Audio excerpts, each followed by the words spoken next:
the biblical reading of being burnt. No, I'm not talking about nasty ways. I'm talking about being burnt by the fire of God. Amen. All right. And the only way the fire can keep burning if you inhabit your praise and your worship.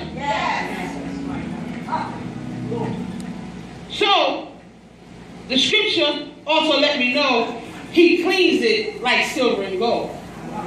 That means he's making you originator, meaning your price have already went up. In New York, we used to call them sneakers $1.99 rejects. We're no longer rejects. Y'all quiet. Y'all need to get excited. You're no longer a $1.99 product. You're on $1 million stake. Y'all quiet. When God does it, he does it perfect.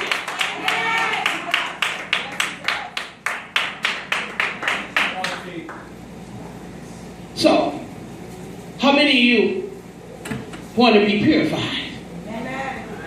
The question is, not if you want, are you willing to go through the fire to get it? Y'all quiet, they ain't ready to go to the fire. Because when you go in the fire, you got to understand it's going to be painful. Nobody says when you scrub off dead weight, it's not painful. When you got a callus, that's extra skin, you go and get it cleaned off. After people, sometimes they nick it because it's too hard to be cleaned properly. Y'all ain't gonna talk to me. That's how some of us hard-headed saints are. God up here. God can't clean you properly because you're too sensitive of getting burned. Preacher, what are you saying?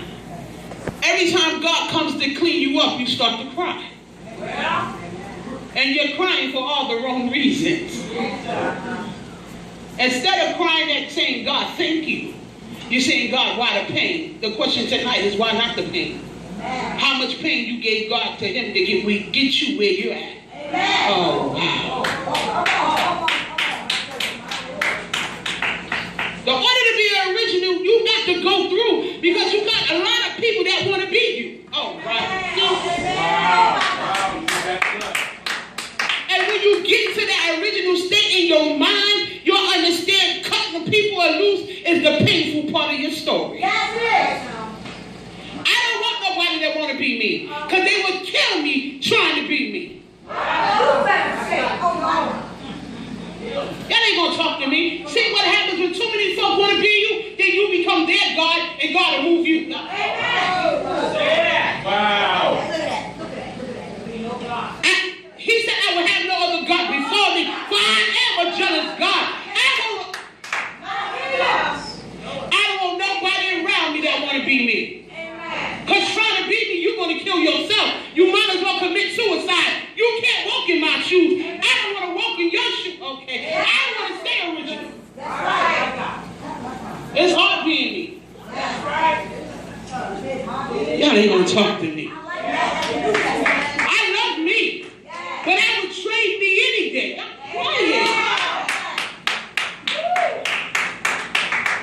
I'm tired of these fake preachers trying to be like the preachers on TV, but don't understand that there's a payment. Oh, God.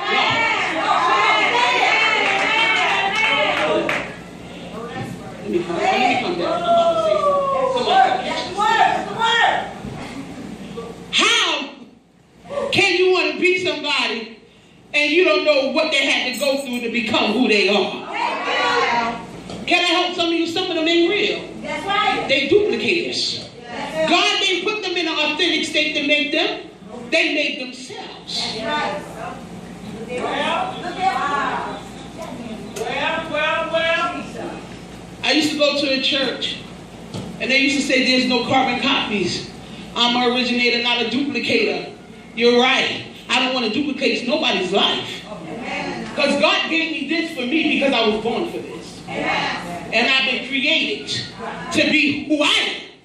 You was created to be who you are.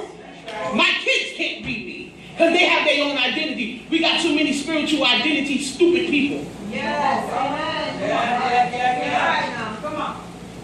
They're going through an identity crisis. leaders. Yes. And soon as things ain't going right, they want to blame the leader. No, it's you. That's right. Why? Because God said, I have sent a messenger. Your pastor said, get right. And you want to argue. Your pastor said prayers at 12. You want to get here at 7. Y'all ain't going to talk to me.